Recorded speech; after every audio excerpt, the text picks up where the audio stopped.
Baik, saudara-saudaraku yang dikasihi Tuhan, kita akan mulai masuk tema yang baru menjadi pribadi yang menyenangkan hati Allah. Kita buka ayat tema kita dari Matius pasal 25, tetapi kita mulai ayat 20,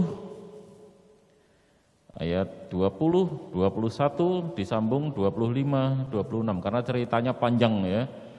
Jadi saya ambil yang langsung saja, saudara mungkin sudah familiar dengan cerita tentang 3 orang yang diberi talenta, ada 5 talenta, 2 talenta, dan 1 talenta. Nah, ada 2 hamba Tuhan atau pelayan yang menyenangkan hati Tuhan. Ya, di situ digambarkan sebagai tuan yang bepergian dan balik lagi. Ada 1 orang yang mengecewakan. Kita baca ayat 20 sampai 21. 1, 2, 3. Hamba yang menerima 5 talenta itu datang, dan ia membawa 5 talenta, katanya, Tuan, 5 talenta Tuan percayakan kepadaku. Lihat, aku telah beroleh laba 5 talenta. Maka kata tuannya itu kepadanya, baik sekali perbuatanmu itu, hai hambaku yang baik dan setia. Engkau telah setia dalam perkara kecil, aku akan memberikan kepadamu tanggung jawab dalam perkara yang besar. Masuklah dan turutlah dalam kebahagiaan Tuhanmu. Ayat 25 dan 26, 1, 2, 3. Lalu datanglah hamba yang menerima 2, betul ya? Wah, ini saya yang salah. Yuk, 1, 2, 3. Karena itu aku takut dan menyembunyikan talenta itu di dalam tanah. Ini terimalah punyaan Tuhan. Lanjut, 26. Maka jawab tuannya itu, hei kamu hamba yang jahat dan malas. Jadi kamu sudah tahu bahwa aku menuai di tempat di mana aku tidak menabur, dan memungut dari tempat di mana aku tidak menanam. Lanjut.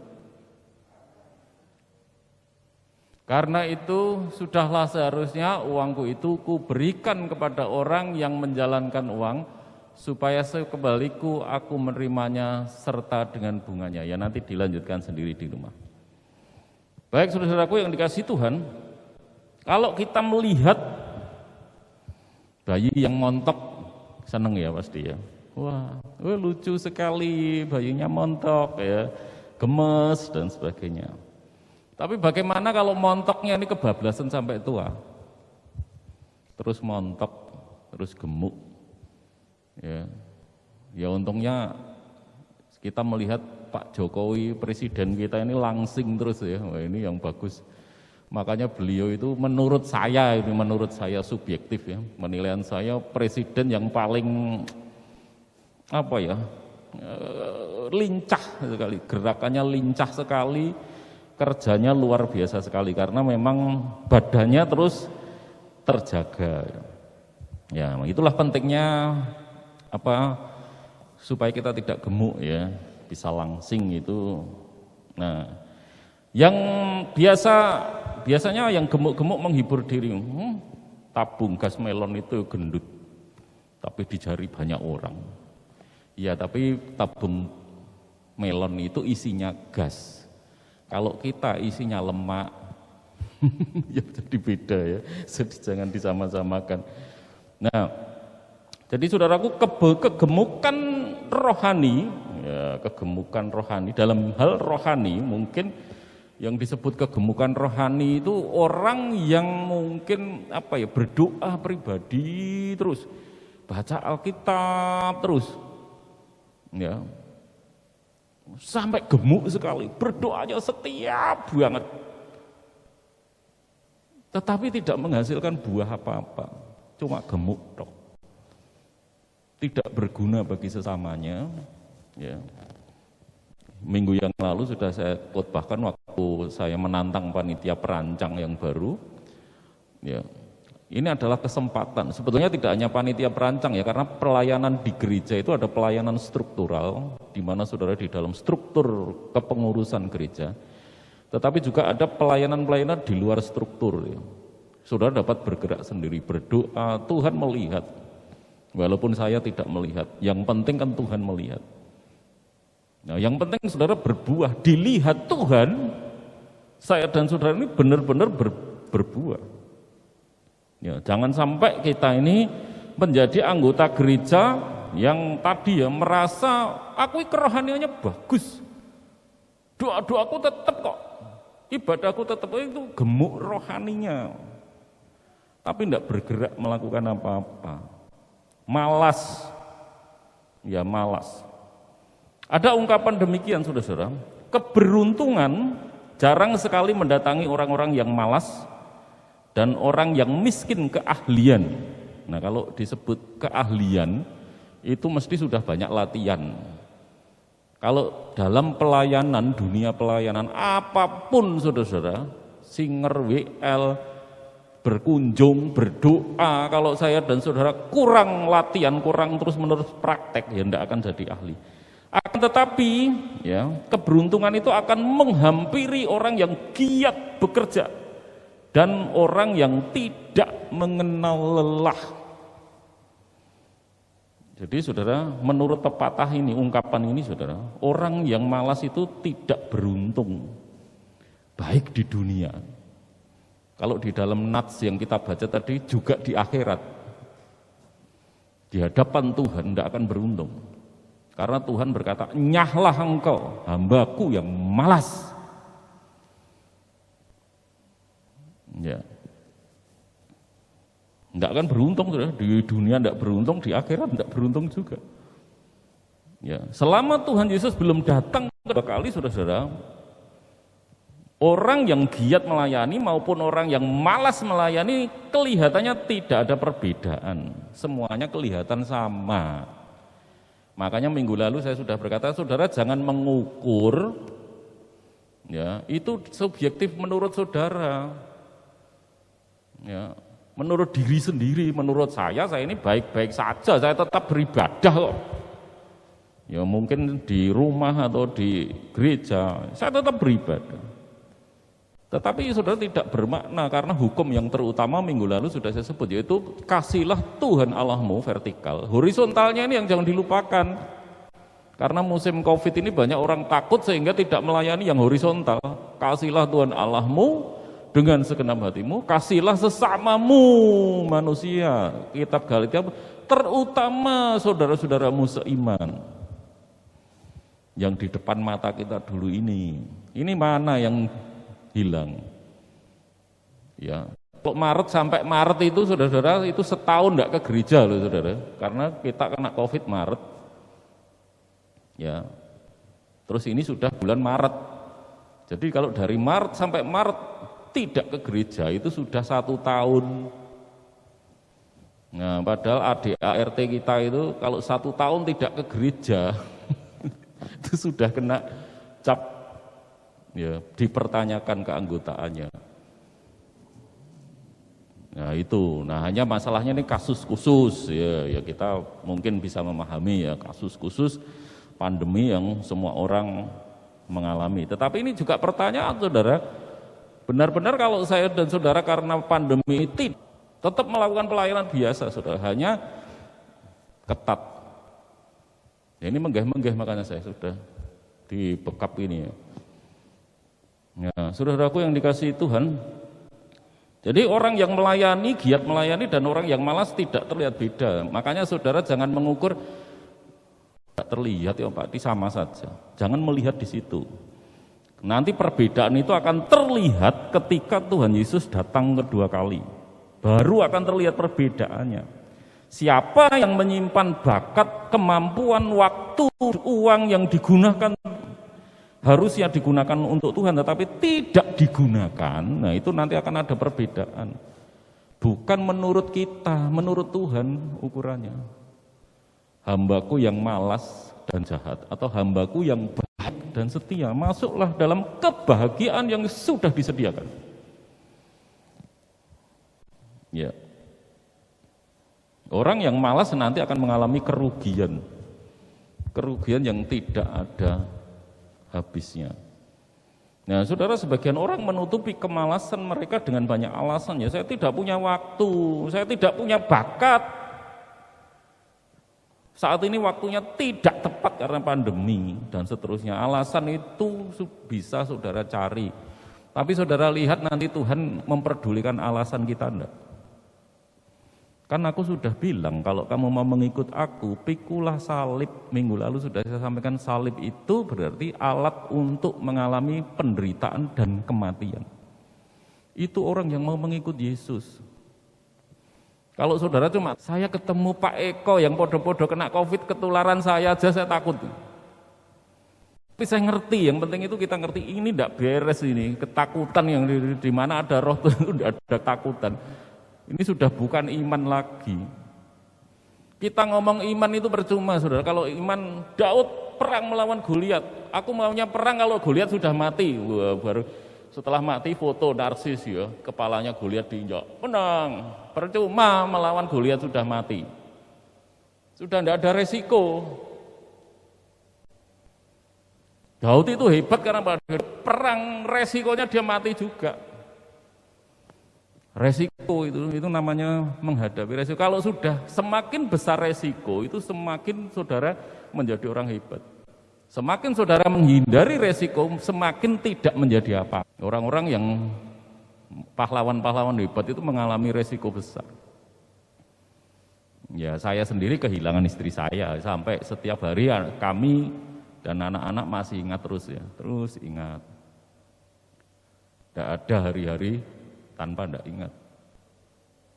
Tapi itu tidak mengubah gaya pelayanan saya, tidak. Ya hanya sekarang pandemi hati-hati gitu aja. Ya, hati-hati, karena memang ya kita harus bijaksana supaya kalau kita bisa hidup lebih lama bagus saja, karena supaya bisa dipakai Tuhan. Kan gitu. Sebagian orang menutupi kemalasan mereka dengan banyak alasannya, tapi Tuhan Yesus ya, kita bandingkan Tuhan Yesus hanya 3 tahun.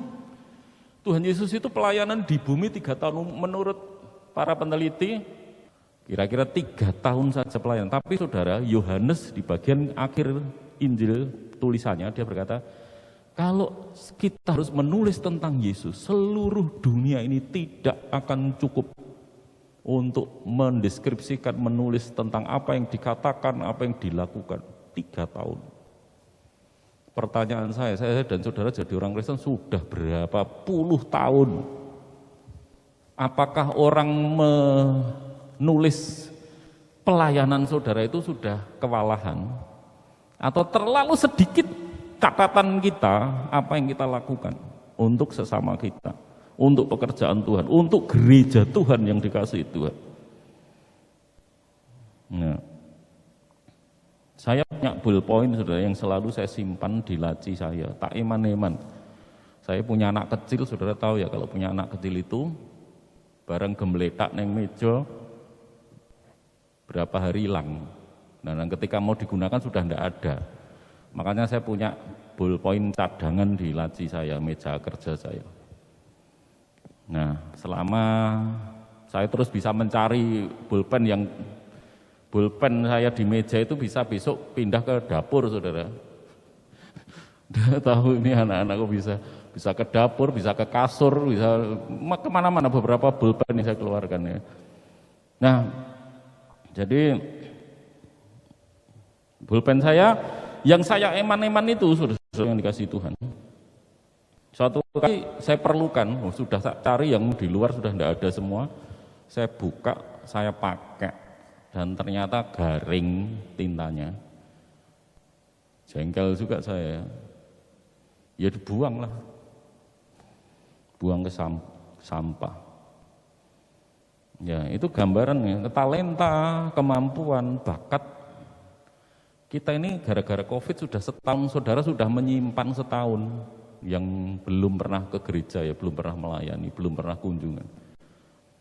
Saudara simpen setahun, garing, rusak. Ya, itulah gambaran orang Kristen yang mendukakan hati Allah. Jangan sampai saudara-saudaraku yang dikasihi Tuhan, Ya, kita ini jadi tidak berkarya apa-apa. Sesungguhnya saudara diberi 5 talenta. Oh, saya tetap berdoa dari rumah, Pak Tri. Saya tetap berdoa. Pertanyaan saya, apakah itu tok yang diberikan Tuhan pada saudara? Kalau memang kemampuan saudara yang diberikan hanya berdoa, tidak masalah. Tapi pertanyaannya, kalau bukan hanya itu, ya jangan hanya berdoa. Karena semua yang diminta Tuhan itu semua yang ada pada kita. Ya, kayak saya main musik, ya oke. Ini saya akan menolong sebuah gereja, saudara, yang kesulitan pemain musiknya. Saya katakan oke, nanti saya akan datang, saya latih gratis, nggak usah bayar. Yang penting gereja jenengan bisa bangkit, musiknya bagus. Oh ya Pak Pendeta, terima kasih. Ada risiko lagi, karena datangi gereja yang saya juga tidak tahu. Ya, dan seterusnya. Tetapi tidak hanya berkhotbah, karena karunia talenta saya tidak hanya berkhotbah, main musik, apa saja yang dibutuhkan. Ya, saya mesti oke. Nah sekarang kita akan belajar, saudara. Itu tadi sudah saya sebutkan yang hamba orang Kristen kira-kira yang tidak berkenan di hadirat. Sekarang bagaimana orang Kristen yang menyenangkan? Bagaimana kita dapat menjadi orang Kristen yang menyenangkan hati Tuhan? Kita melihat nats yang diceritakan, karena ini yang menceritakan Yesus sendiri. Pasti kalau saya dan saudara seperti yang diceritakan dalam ayat ini, saudara menyenangkannya. Acara saya minggu ini, saudara, hari Senin pendampingan akan ditahbiskan. Hari Selasa ketemu Tombimas Kristen Protestan provinsi di Surabaya di kantor mereka. Ya, hari Rabu jam 2. Nanti tidak tahu hari Kamis, Jumat nanti ada rapat perancang gereja kita, penolong pendeta dan seterusnya.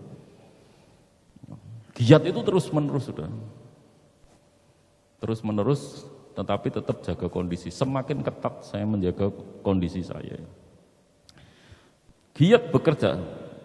Selamat memang karena anugerah, saudara. Kalau saudara hanya berpikir kita selamat karena anugerah Tuhan, hanya dengan iman saja, sola fide, sola gratia, hanya dengan iman dan hanya anugerah saja aku diselamatkan. Kalau itu yang diulang-ulang di dalam pikiran saudara, itu separuh kebenaran.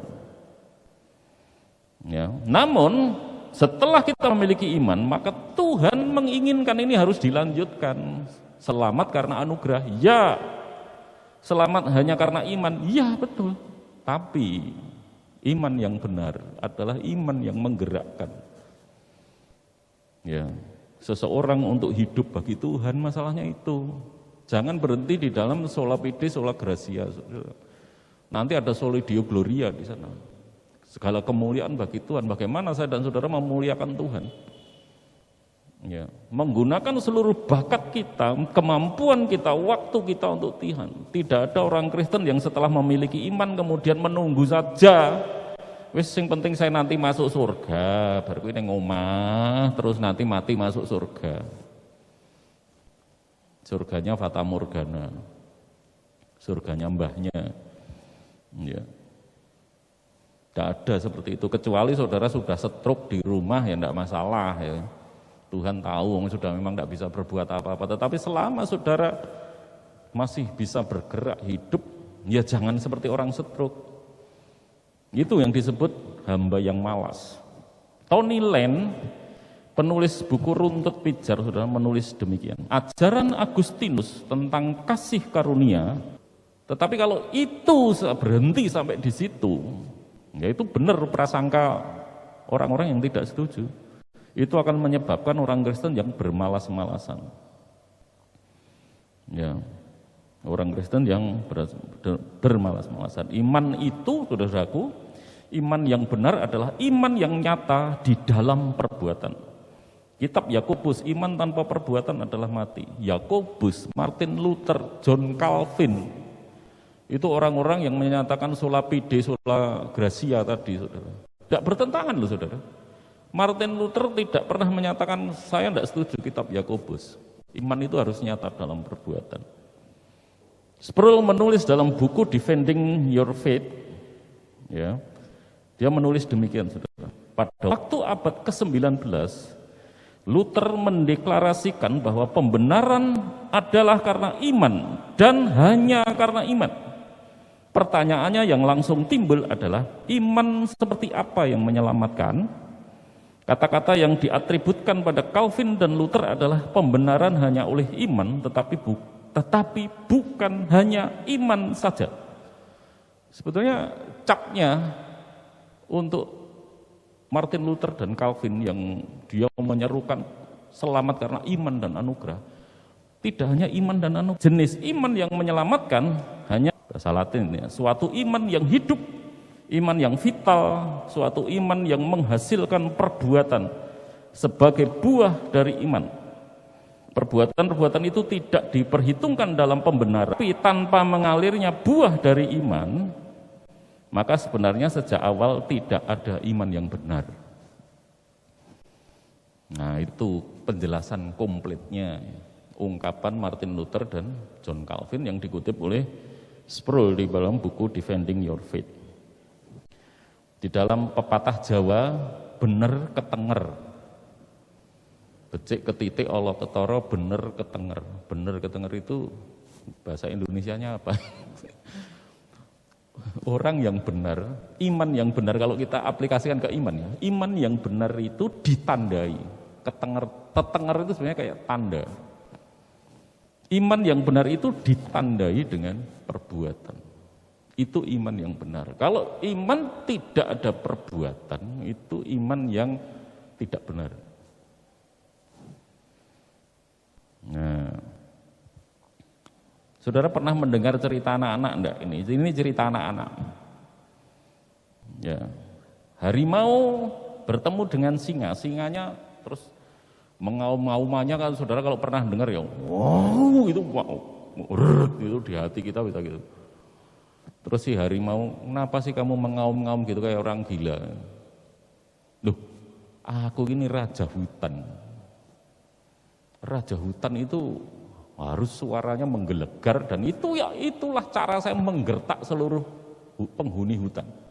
Makanya seluruh penghuni hutan takut pada aku dan mereka berkata, aku raja hutan. Nah, waktu ngomong gitu didengarkan kelinci, saudara. Oh, kelincinya memetik pelajaran. Oh, berarti dadi raja hutan itu karena suaranya toh. Meng karena mulutnya tok. Oke, kalau gitu dia kembali ke sarangnya di mana di kampung kelinci, dia mulai niru-niru si singa. Kik. Gak bisa mengaum ya. Kik. Nah, ngak-ngik terus dia pengen jadi raja kelinci gitu ya. Tapi ada musang yang denger ngak-ngik iki opo tuh iki.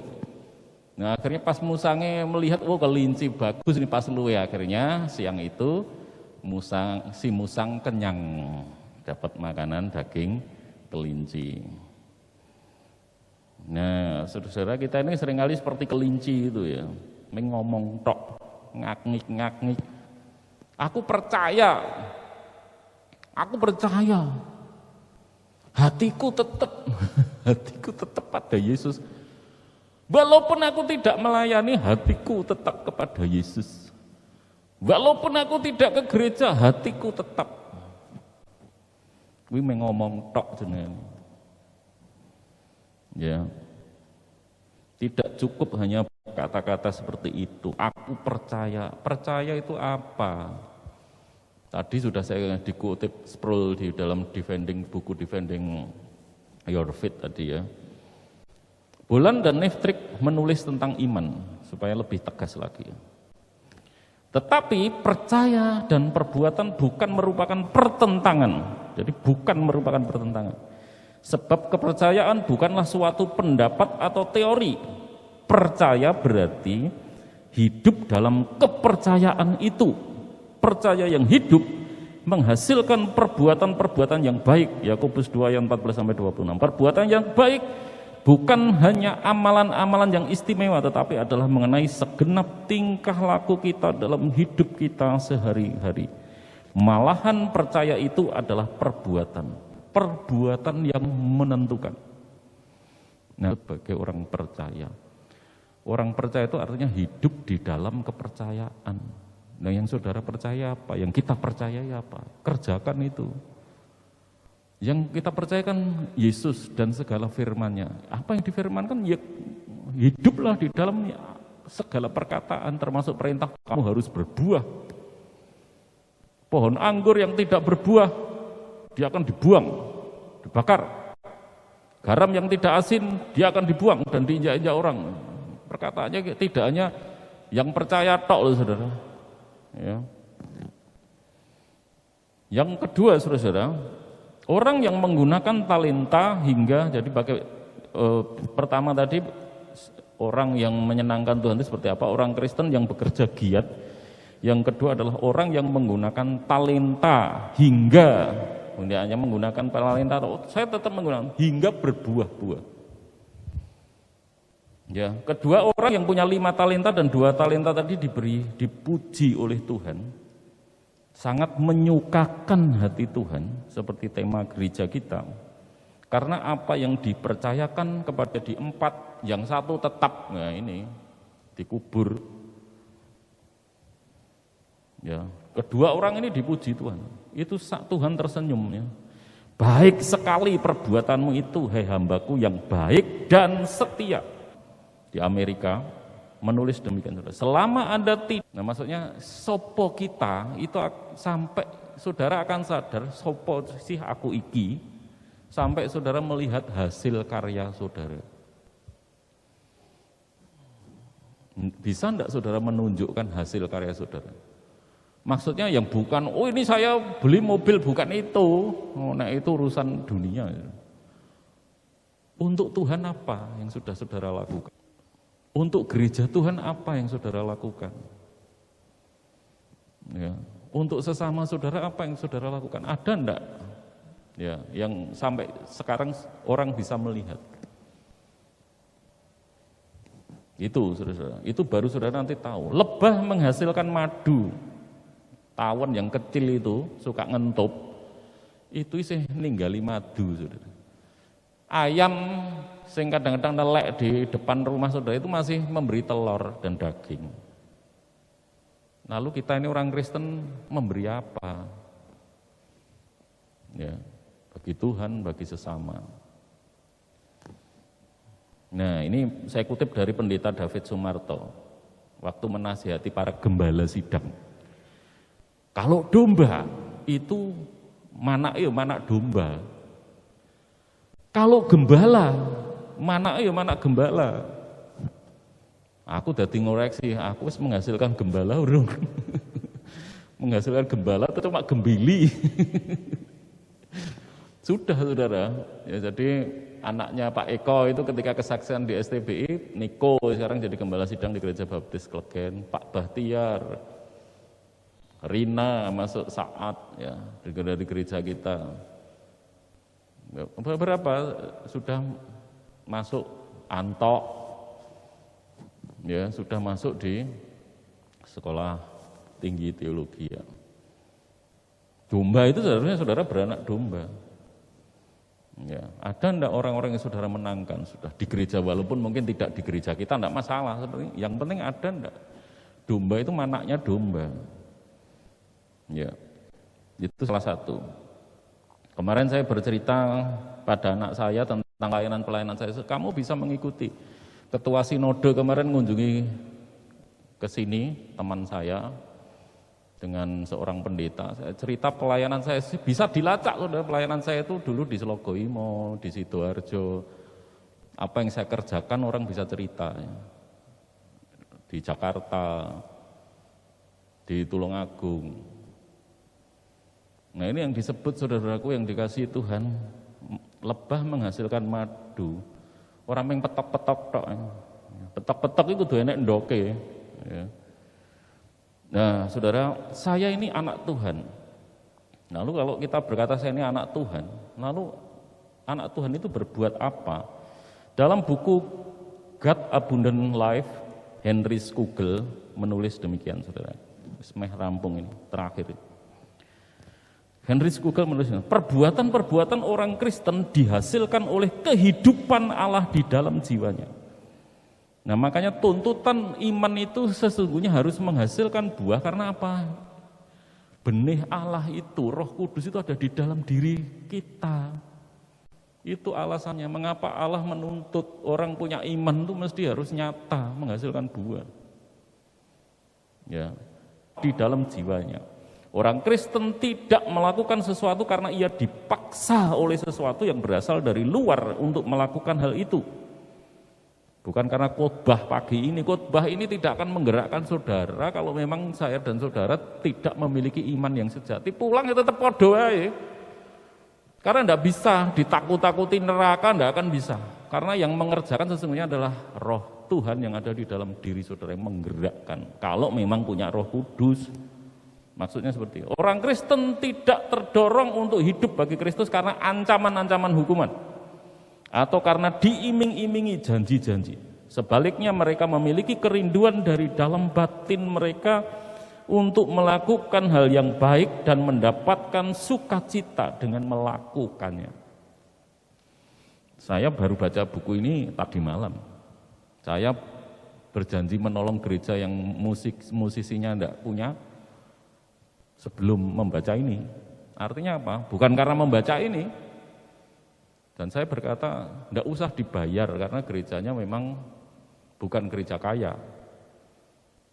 Ya, artinya bukan karena uang, bukan karena hal yang menggiurkan. Saya mungkin kehilangan bensin ya gereja yang bayar.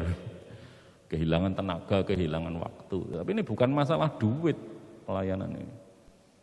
Tapi masalah Roh Tuhan yang menggerakkan kita untuk hidup bagi Tuhan, bagi gerejanya, menolong gereja-gereja. Kalau hidup kita tidak mencerminkan kehidupan yang berbuah-buah, kita adalah orang Kristen yang tidak beres. Kita harus mengundang Yesus masuk di dalam hidup saya dan saudara. Mohon pengampunan kalau kita sudah menjadi orang Kristen, tetapi ketakutan kita lebih besar sehingga kita menyembunyikan segala talenta-talenta kita. Amin.